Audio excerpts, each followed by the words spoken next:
Resulta refrescante en cierta manera la candidatura de Alejandro Gaviria, quien goza de una trayectoria académica relevante y ocupó importantes cargos públicos.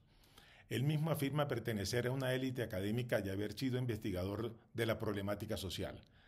Después de ocupar por 2 años la rectoría de la Universidad de los Andes, decidió lanzarse a la presidencia con un ideario de 60 puntos sobre sus creencias en materia política, las cuales, según él mismo, no configuran un plan de gobierno. En su comunicado de despedida de la comunidad uniandina afirma con franqueza que su labor en la universidad quedó trunca. Renunciar en esas circunstancias le hace un flaco favor a su universidad.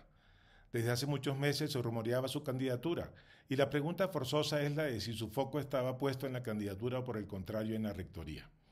Lo que queda claro es que Gaviria sentó un mal precedente, el de convertir a ese prestigioso centro académico, que aparece como quinto en el último ranking latinoamericano publicado, en una plataforma política. Viene a la memoria el mal que le hizo la Fiscalía General de la Nación la candidatura de Alfonso Valdivieso, quien la usó como base de lanzamiento de su campaña presidencial, al igual que la conducta de Mocus al renunciar a la alcaldía de Bogotá con un propósito similar. Es una incógnita la posición que asumirá la Iglesia Católica frente a un candidato que se presenta como ateo, como defensor del aborto y del derecho a morir dignamente. Conocida es la posición de algunos prelados que se muestran más interesados por la cuestión social, tomando parte activa en ella, que por la religión misma. La condición de académico por buena que sea, no es garantía de una presidencia eficaz, pues el ejercicio de esta requiere una capacidad de gestión y de liderazgo superiores. Gaviria ha aludido a una reforma de la salud, pero lo cierto es que ocupó durante el gobierno de Santos el Ministerio de Salud y, por razones que no entramos a calificar, no hubo reforma de fondo del sector, no obstante que Santos tenía mayorías en el Congreso de la República y lo controlaba. Evidentemente hubo tiempo suficiente para estructurarla y presentarla, pero no sabemos si por falta de voluntad política o por las dificultades inherentes al cargo ello no se hizo. Como ministro logró la reducción de los precios de algunos medicamentos, pero se le critica severamente la ausencia de resultados positivos con ocasión de la intervención de varias EPS, Capricom, Saludcop y Medisalud. Gaviria se atribuye a haber salvado el sistema de salud de lo que dice era una quiebra casi inevitable, pero no existe consenso sobre la gestión por él adelantada y antes, por el contrario, tiene importantes contradictores de su gestión. Gaviria fue defensor del acuerdo de paz y abanderado de la prohibición del uso del glifosato.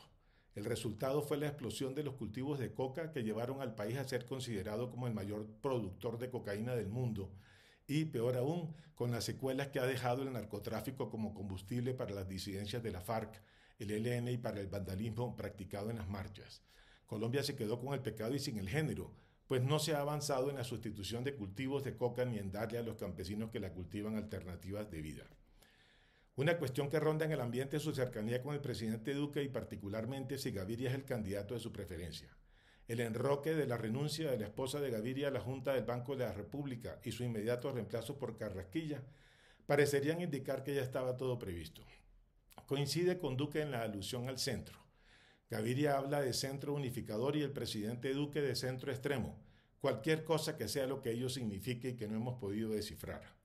También resulta curioso, por decirlo menos, que aun cuando Gaviria menciona que no tiene el propósito de impedir la llegada de nadie al poder, sus primeras declaraciones parecen contradecirlo, pues simultáneamente afirmó que la agenda de largo plazo del Centro Democrático quedó atrás, que no es lo que el país quiere, que menos lo que necesita y que jamás votaría por María Fernanda Cabal. Resalta sobremanera que no se expresó en términos similares respecto de Gustavo Petro, con quien dice haber hablado sobre las ideas liberales, y que tampoco haya dejado la puerta abierta a otros candidatos del Centro Democrático, como Caribán Zuluaga, cuyas calidades están fuera de toda duda. El New York Times aseguró en un muy reciente artículo que la actuación de Duque podría provocar un giro a la izquierda de la política colombiana en las próximas elecciones presidenciales.